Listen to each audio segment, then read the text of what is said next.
Hey, it's a great day, everyone, here on Future Media TV. We have T. Allen Haynes in the room with the Business Transformation Show, talking about all of the things that you can do to transform your life, your business, and everything around you in a positive light. Tracy, how are you this fine day?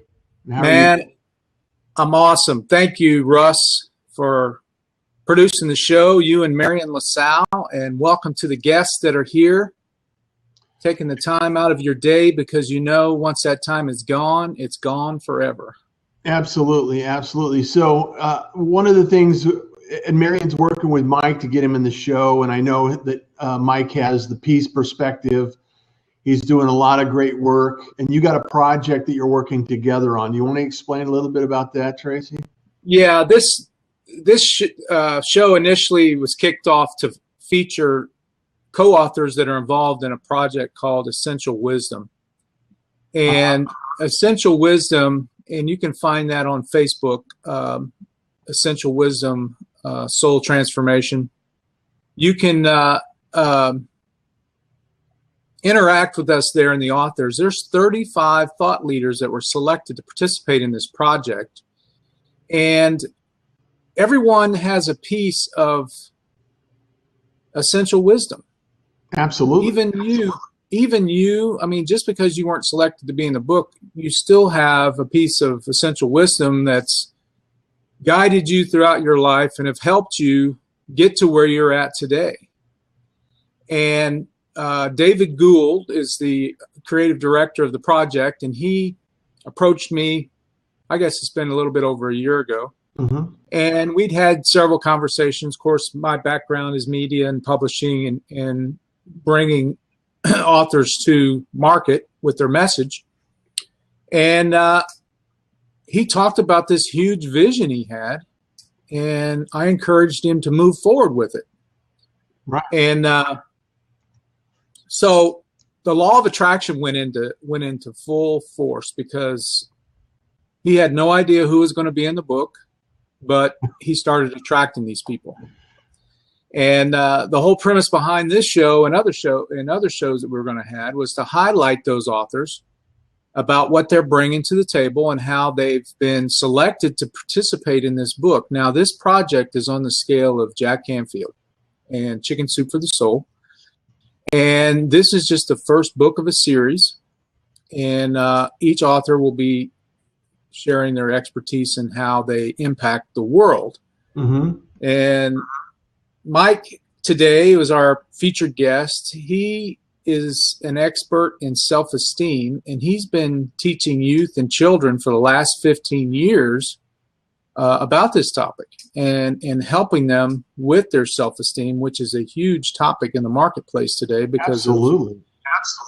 I mean, it's tough being a kid. I mean, come on, man. I guess we're just blessed. I mean, I had a great childhood. I wasn't abused, and I was bullied a little bit early on, but as soon as I turned 13, I was 6'3", 222 pounds. I didn't have too much problem after that. So I suspect. So I had a growth spurt there. So we're excited for Mike to be a part of the project. I hope he can get in. If not, we'll get him rescheduled and get his expertise out there. Yeah, and Marion. But searching. Yeah, so stay tuned. Yeah. And hang in with us. Yeah, stay tuned. And we can definitely, if he gets in, we'll definitely get his comments. So that's the premise of it. We've got pre-launch coming out here pretty soon. I mean, within weeks possibly of the book. And we're very, very excited. We've got the attention of lots of industry leaders, lots of people paying attention to it. So I'm just honored to be a part of it myself. My topic is time. And each of us has 86,400 seconds. And how do you use that time?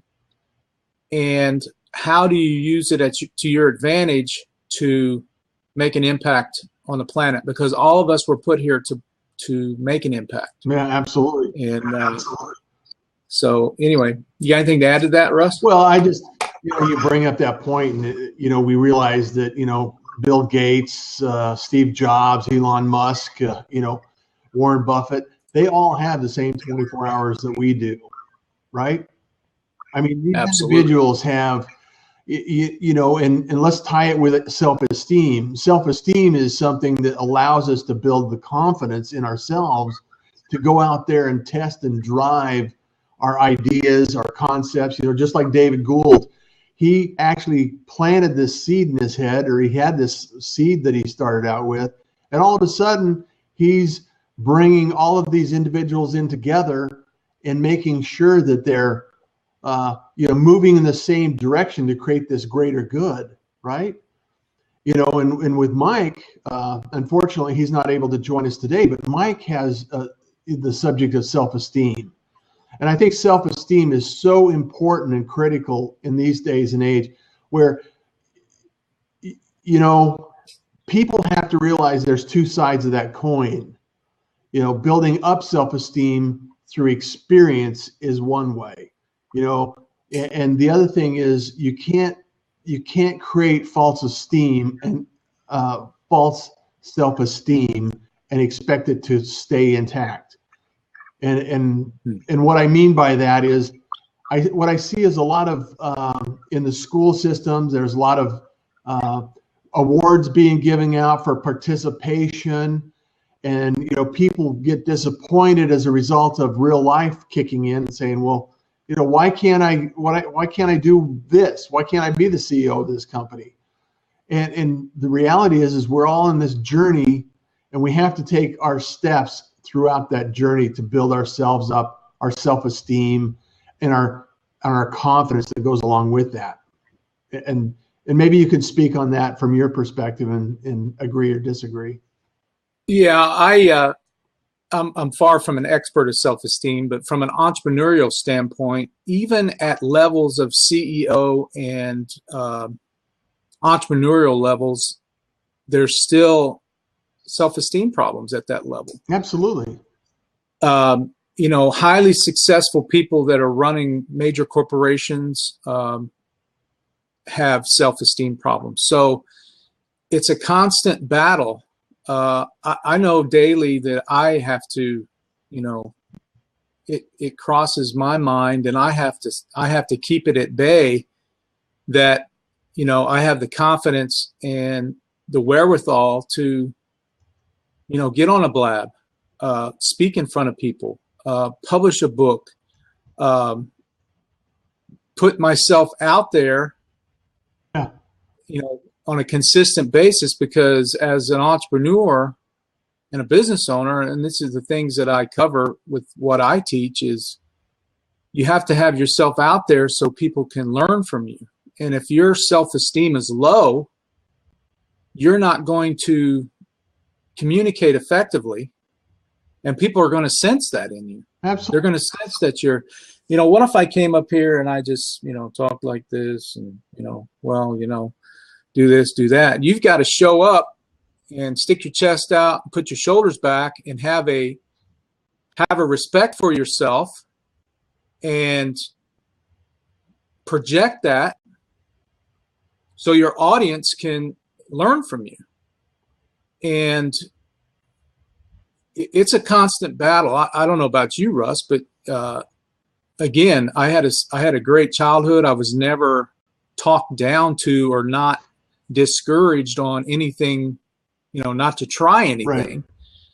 Right. And I got a lot of that from my own mother because of her tenacity and her will to just keep moving forward. And she taught me a lot of things about, self-esteem and how to carry yourself and how to project yourself and show up. Right. And you've got to be confident in it, for sure. Well, I know for a fact, and if anybody wants, there are a very small segment of the population that has no self-esteem issues. And I would even argue that there's seeds of doubt at moments in everybody's self-esteem. And that doesn't mean that you can't do what you need to do. That means the term lead by example doesn't mean that you're not afraid or you have doubts or you second thoughts about what you're doing. We all have this, and it's completely normal. And what I suggest and recommend to people is, even though we have these challenging moments in our head, I put a rubber band around my wrist, right? And I remind myself to snap out of it, Russ. When you get that internal voice in your head that's saying, okay, you got to do this, you got to go through this, and then that little voice kicks in and saying, oh, I don't want to do that. I don't want to do that. You just snap it and say, snap out of it, Russ. It's like, put your big boy pants on, tighten your boots up, and get after it. And that's where self-esteem has this part of the equation, and also building your confidence. And you build confidence by doing something. And once you have confidence, then your self-esteem increases. It's this cycle.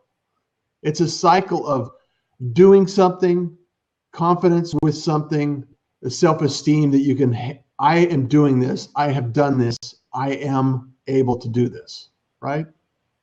Absolutely. And when you take those or get those small victories, you need to celebrate.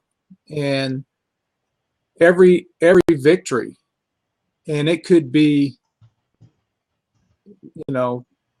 showing up for a podcast and successfully pulling it off, for example. I mean, that's kind of that could be a major thing for somebody.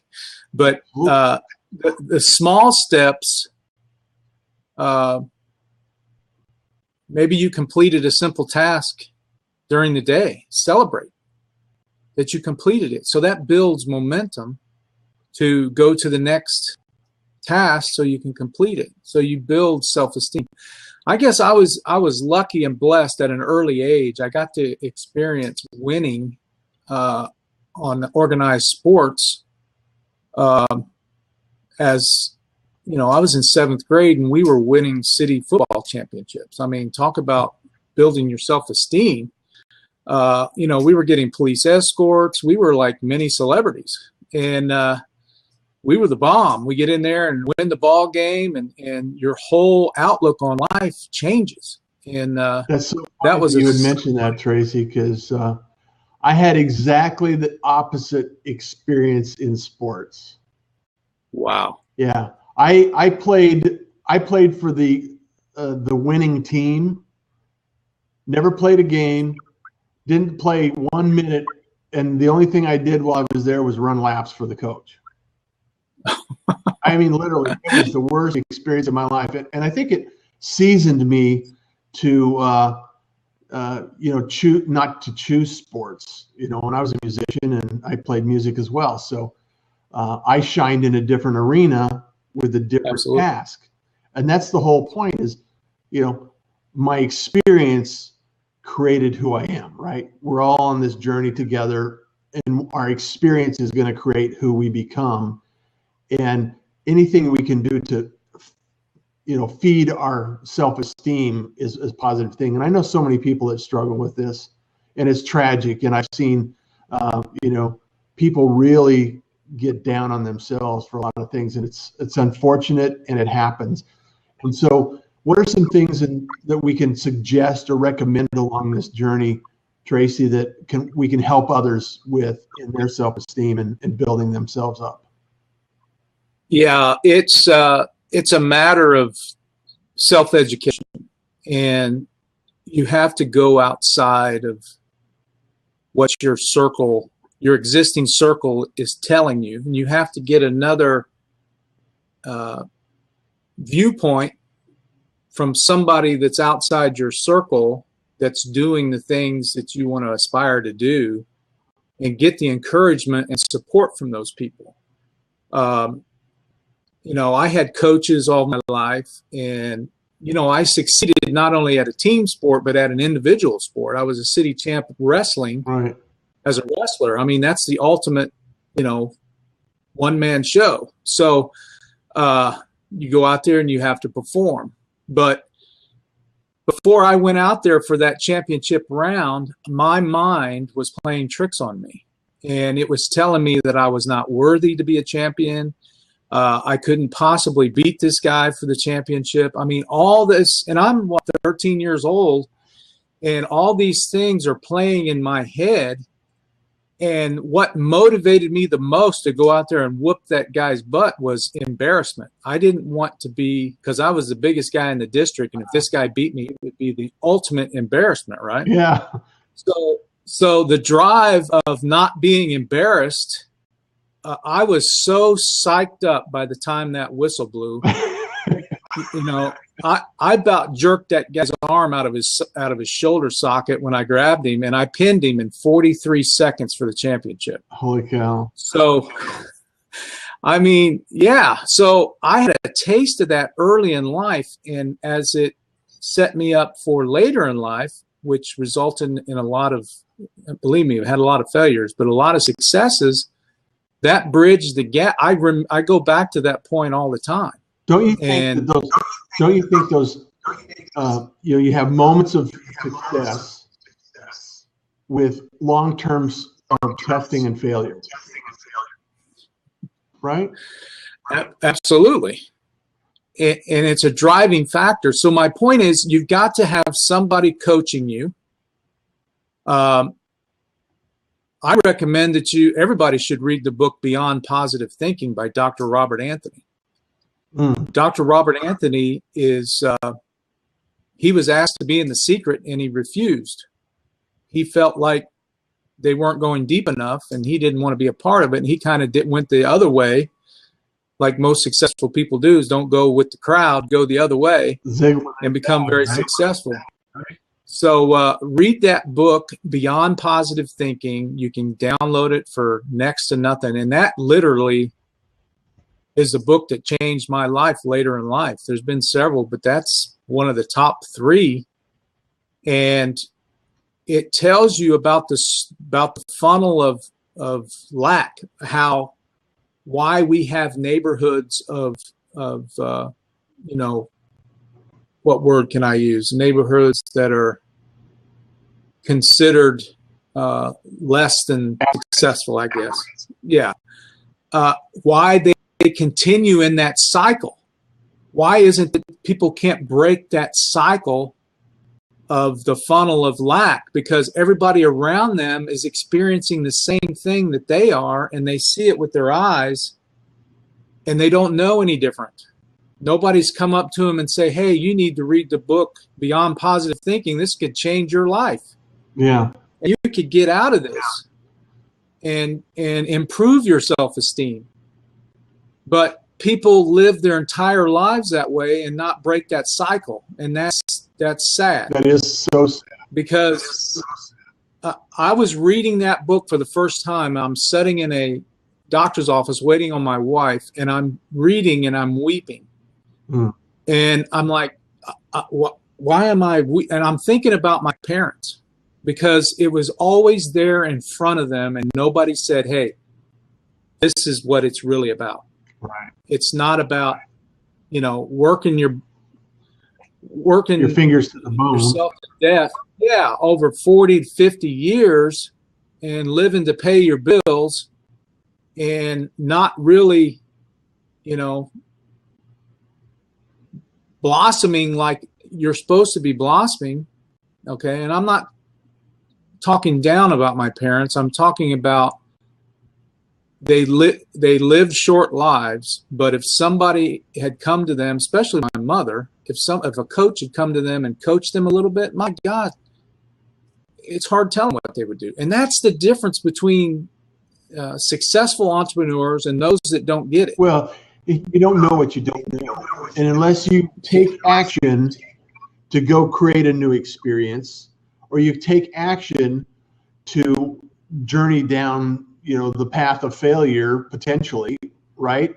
You have this, right. You live in your comfort zone, which creates no growth, and you get used to the. That's why they call it a rut. When as a musician, in a musician's terms, you're in the groove or you're in the rut. Right. It's the same thing in life. If you're not exploring, you're not expanding, you're not pushing the boundaries and getting outside your comfort zone, you're going to stay exactly where you are. And that's not a judgment. That's a fact. And I'm not here to say anything negative about people, because I mean, everybody's different.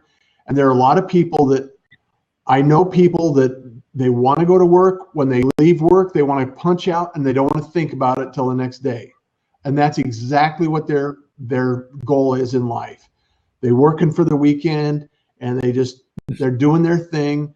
And Tracy, not everybody is wired the same way as we are. Entrepreneurs are wired a different way. I shared a post the other day. It's like some people are entrepreneurs the day they are born, and other people are born the day they become entrepreneurs. And then there's the people that are happy with working for someone else and turning in their time and having a very comfortable life. So yeah, choice. It's definitely a choice, and they get to pick how they want to live their life out. But fortunately, I was tapped on the shoulder at a young age and got a God whisper, I guess you can call it, was, there's something bigger and better out there in the world that you need to pursue besides what your circle of influence is telling you. And that circle of influence was full of stress, was full of worry, was full of, unnecessary thought processes that were negative. And I realized at an early age that I had to get out of that. I had to remove myself from that if I was going to have a chance. Right. But some people don't get that whisper and they stay there for their entire life. Yeah. And it could be a choice. But look at these millennials that are emerging in the entrepreneurial world. I mean, look at Shark Tank. You got a gal on there that took an idea about bees and making lemonade, and she's killing it. Yeah. And those are the role models that are emerging out of the. I think she's below the millennials, but she's pretty young. But but look at the thought processes of the millennials now. They don't want to work in a traditional environment as you and I grew up in or worked in. They don't want to participate in that. Well, that's a great point. That's a great point.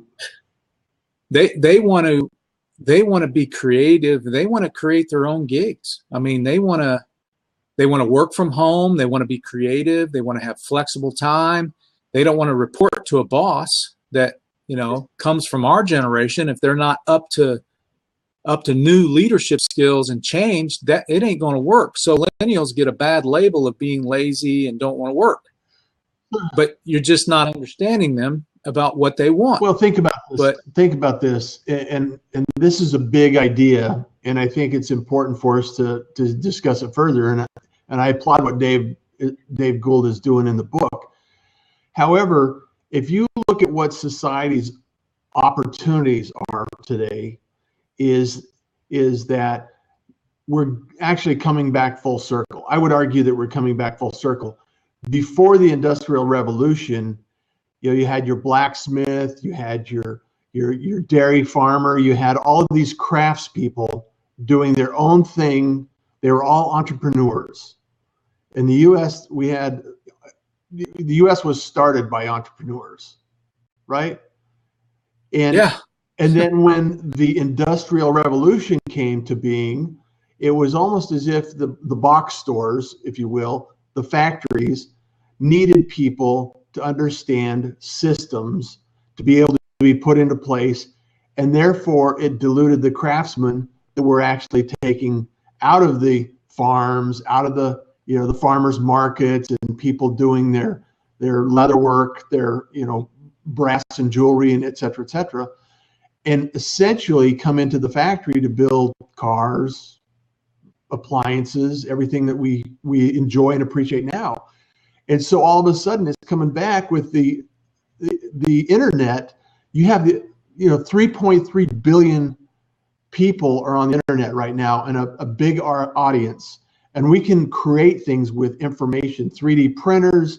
You know, you got concrete printers now creating buildings. You have all of these things that you can actually create and sell and promote bigger than the farmer's market. You know, it's the global market now. And so why wouldn't these individuals that are open to hearing that idea in their head, that God whisper saying, I'm here to create something bigger than just going and punching a clock, right? And the industrial mentality is saying, you're just lazy. No, it's they want to create something different that affords them the time and the value that they can live in society and do what they want when they want to do it. So exactly. So it's a different, it's a different focus on what they're doing. So don't give up. You know, it's like Marion said, Oprah was fired from her first reporting job at age 24. Stephen King was working as a janitor and living in a trailer. You know, I've been a starving musician. I can tell you stories about that. So I mean, it's you know, you have to follow your passion, and I really encourage people to find their passion. Yeah, take the focus off, and it's hard, but that's where this self-education comes in. Is take your focus off the earning of money and focus on your passion and delivering your content to the world, okay, by circling yourself with people that can help you do that and encourage you and support you versus the negativity that you might be getting from your other circle of influence. Okay. So, and that's a continuing process. Absolutely. You can't let up off of that. And don't be afraid to fail, because those are the feedback sessions. Those aren't the failure sessions. Oh, absolutely. It's the feedback that you're getting to start again better. And believe me, I've had that start again better more often than not.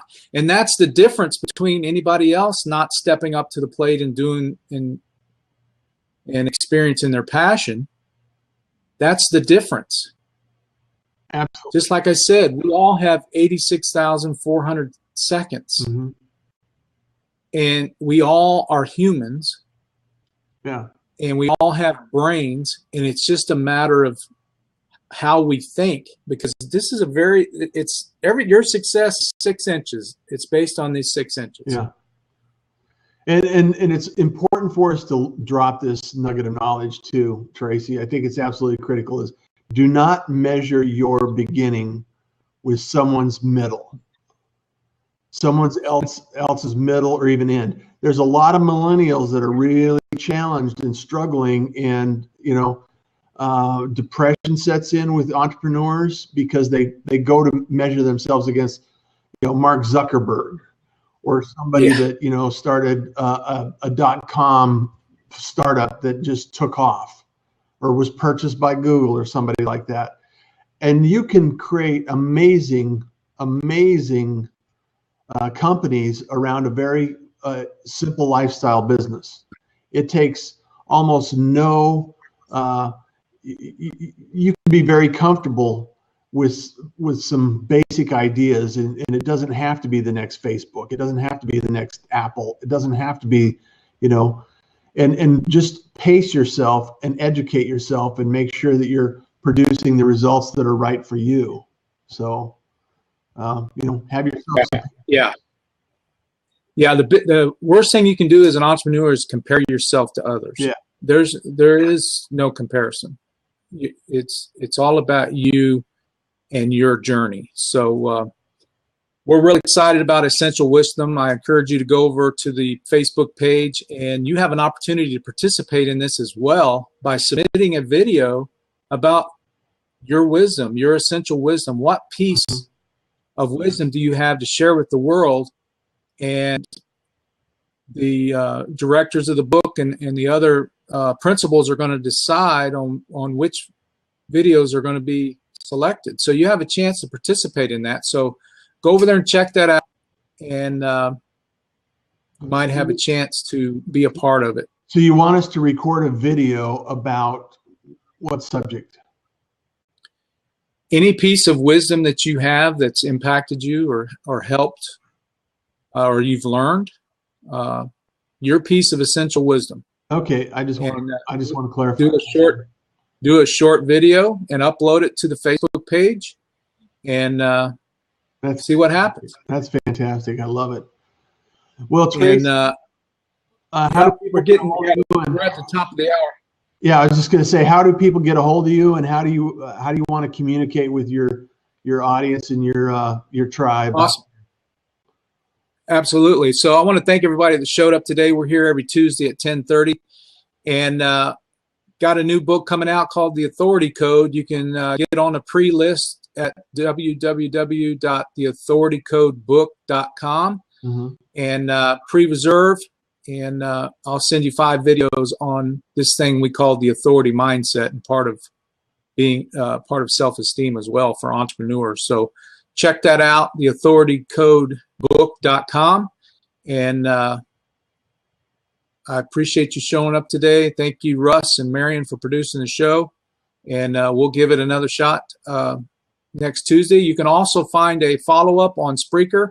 Once we get done with the show, I usually do a follow-up audio version, little short highlight version. You can find that on Spreaker and on the Authority Syndicate radio show. So thank you very much. Fantastic. Thank you, Tracy. And we'll see you next week. Future Media TV is producing shows all week long, so follow us and track us down on Twitter. Follow us on Facebook, and see if you can't be on one of the shows. All right?